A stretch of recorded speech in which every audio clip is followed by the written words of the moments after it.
On est dans la lettre Lamed. Mida Azot, on doit savoir Maché Amrou Razal, ce que on doit comprendre, ou on doit savoir qu'est-ce que nos maîtres disent. Kol Aragil Lavo le Bet HaKnesset, toute personne qui a l'habitude de venir au Bet HaKnesset. Yom Echad Loba, et il y a un jour où il ne vient pas. Akadosh Baruch Hu Shoel Alav, que le Baruch Hu demande sur lui, c'est-à-dire il commence à faire une enquête sur lui. Pourquoi il ne vient pas? Qui parmi vous et craint Dieu et ne craint pas? C'est-à-dire qu'on commence à nous faire sur nous une recherche, une enquête. Pas encore une accusation, mais ça commence. Il vaut mieux pas quand il s'intéresse à nous, c'est pas bon. Reine de Chol HaMitzvot, et pas seulement pour la synagogue, mais pour toutes les mitzvot. Ou bifrat mitzvat ha-tzedaka sheshkula keneged kol ha-mitzvot, en particulier la tzedaka qui vaut autant que toutes les mitzvot. Agam shei bli neder chas v'shalom, bien que la tzedaka, à chaque fois qu'on donne, il faut penser bli neder. Et mieux encore le dire, parce que si un jour tu n'as pas dans ta poche, t'es coincé, parce que c'est comme un vœu. Si tu donnes 3 fois de suite, c'est comme si tu avais fait le vœu de donner toute ta vie. 3 fois, ça suffit. Donc c'est mieux de donner chaque jour en disant ou en pensant bli neder. C'est le jour où tu ne peux pas, tu n'as pas la poche. Et bien que cette tzedaka soit bli neder, afal piken kol hachayil asher naga yirat Hashem, tout soldat qui craint Dieu, que ça le touche la crainte de Dieu, Benibam, dans son cœur ou dans leur cœur, ça ne lui conviendra pas à son âme divine, la tête migraot bakode, de faire des diminutions dans le Kodesh. Quelqu'un qui a la crainte de Dieu dans son cœur, ça ne lui fera pas du bien à son âme divine. Regardez, vous regardez partout sauf ici. Votre figure est tournée partout sauf ici. Je vois des nuques, des oreilles, mais je ne vois pas les figures. Quelqu'un qui a la crainte de Dieu, même si la tzedaka c'est plus neder, que tu n'es pas obligé, mais quelqu'un qui a la crainte de Dieu dans son cœur, il ne laissera pas sa neshama de manquer, faire des trous dans le Kodesh.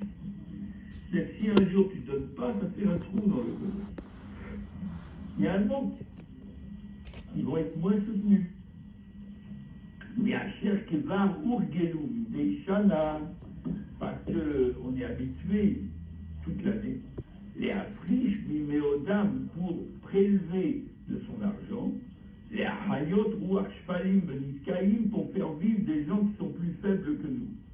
Les léon, nigorméon, des gens qui n'ont rien par eux-mêmes. Il y a des gens pauvres qui n'ont rien par eux-mêmes, et que si nous donnons, ils ont de quoi. Et si on ne donne pas, ce jour-là, il manquera 1 euro, 5 euros, 2 euros. Qui sait? Et peut-être il a besoin. Si le boucher, il va lui dire c'est 90 euros, il dit j'ai que 80. Il dit je ne vous donne pas, je donne moins. Et ces enfants, ils auront moins à manger. Donc, Iberinat Soukat David Anopheles, parce que ces pauvres-là, qui n'ont pas de force par eux-mêmes, c'est comme la souka de David qui est tombée. Dans le discours, on parle aussi de ça. La souka de David qui est tombée, elle vient de Spirata Malchut. Et les pauvres qui n'ont rien du tout, ils viennent de Spirat à Malchut. Et la lune qui a été rapetissée par Akadosh Baruch Hu, elle vient de... Et la royauté du roi David, elle vient de...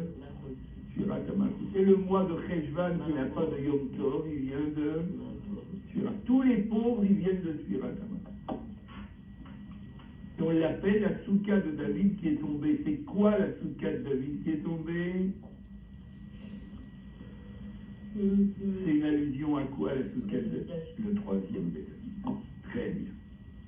Pourquoi le Beth Amikdash on l'appelle souka? C'est pas une souka.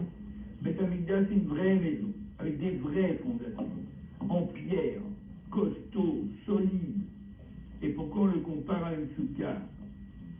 soukha, c'est fragile. Ça n'a même pas de fondation, c'est posé par terre sur le sol. Pourquoi on compare le Beth Amikdash avec la soukha? Une soukha, c'est très léger, c'est très fragile. Savez-vous pourquoi on compare le Beth Amikdash avec une soukha? Tout simplement pour la raison suivante. Quand une soukha elle tombe, en un instant, tu peux la relever. Parce qu'elle tombe tout entière.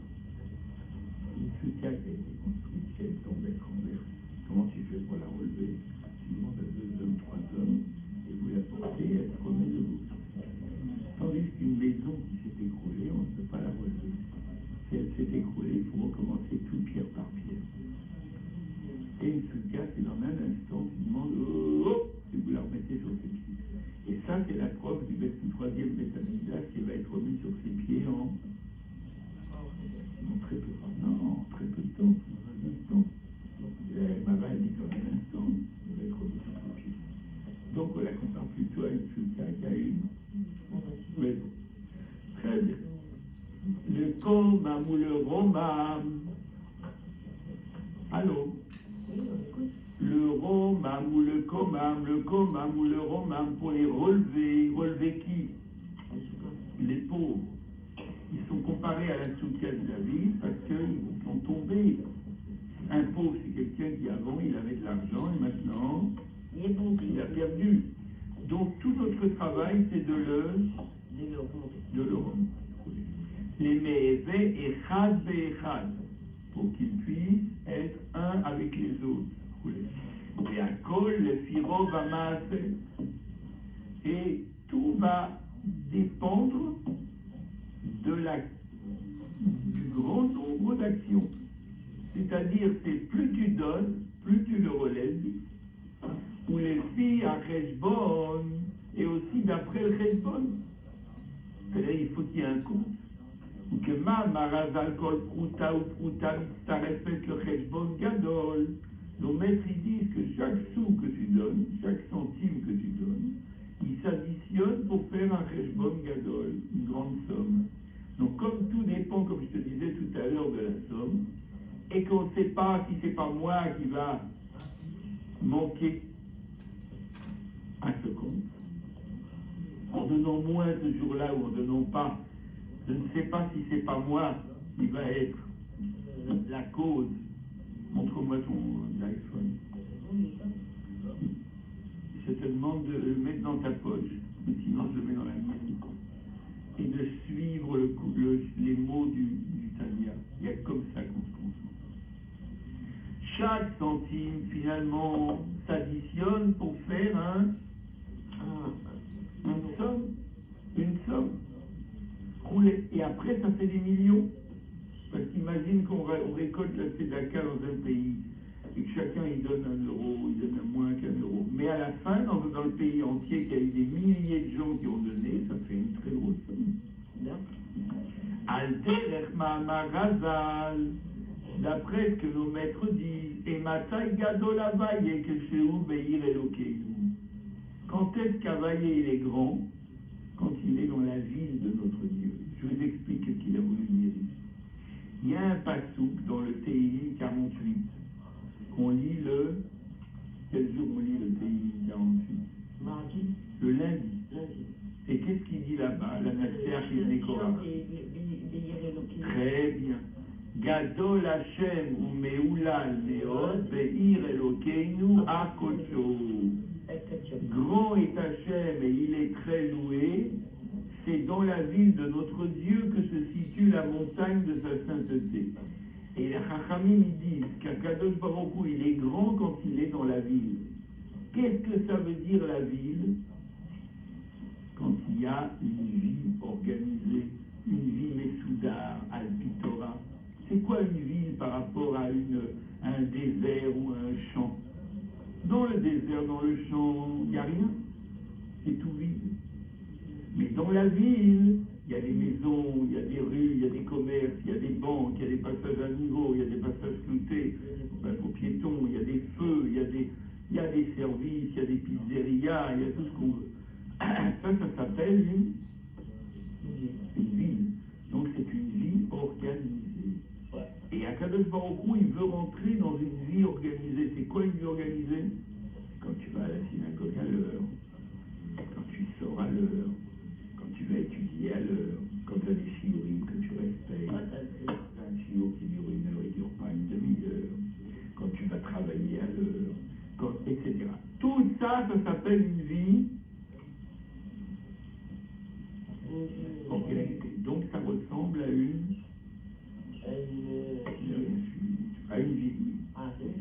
Donc quand est-ce que Kadosh Baruch Hu, il est grand, bien qu'il soit infini lui-même par lui-même, il n'a pas besoin de nous, mais quand est-ce qu'il est appelé grand? Quand il rentre dans une vie organisée. Et la vie organisée, c'est avec lorsqu'on donne de la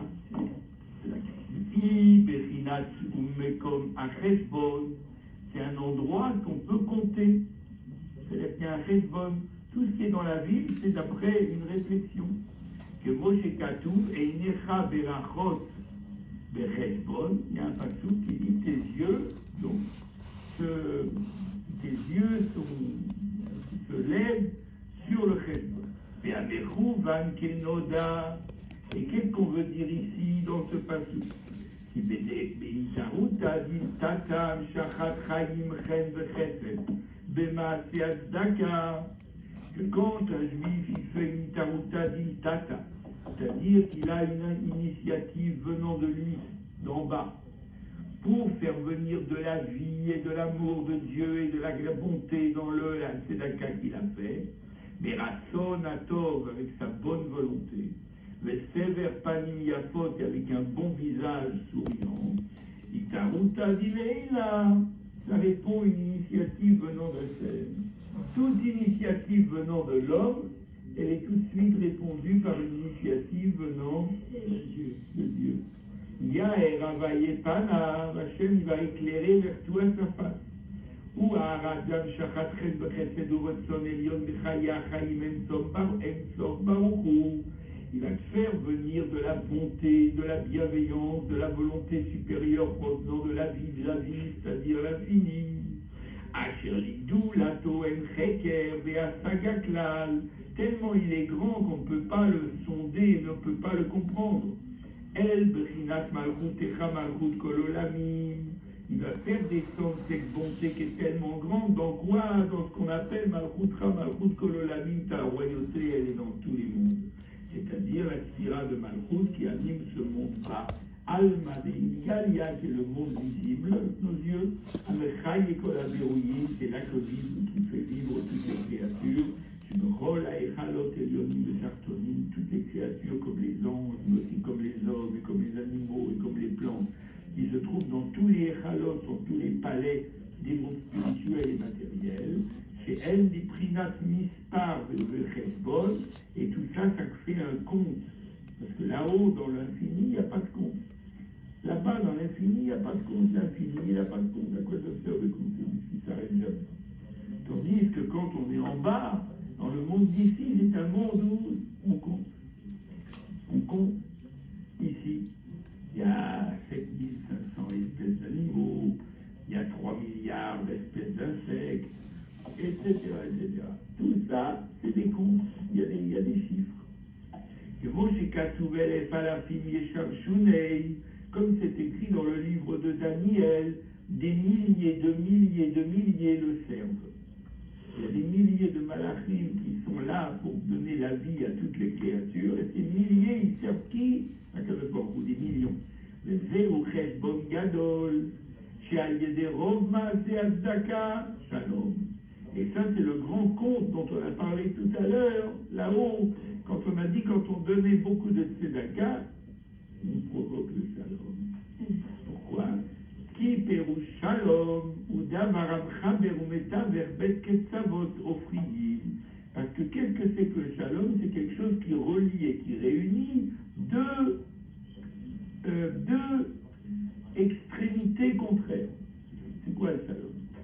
C'est que quand il y a quelqu'un, il vient, il n'est pas d'accord avec l'autre. Il n'est pas seulement pas d'accord, mais il est carrément le contraire de l'autre. L'autre, il dit, toi, tu es un voleur et moi, je suis un honnête homme.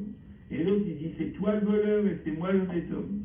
L'un, il dit que tu me dois tant et tant de milliers de francs, d'euros. Et l'autre, il dit non seulement je te dois rien, mais c'est toi qui me dois. Est-ce qu'on peut concilier ces deux-là? Non.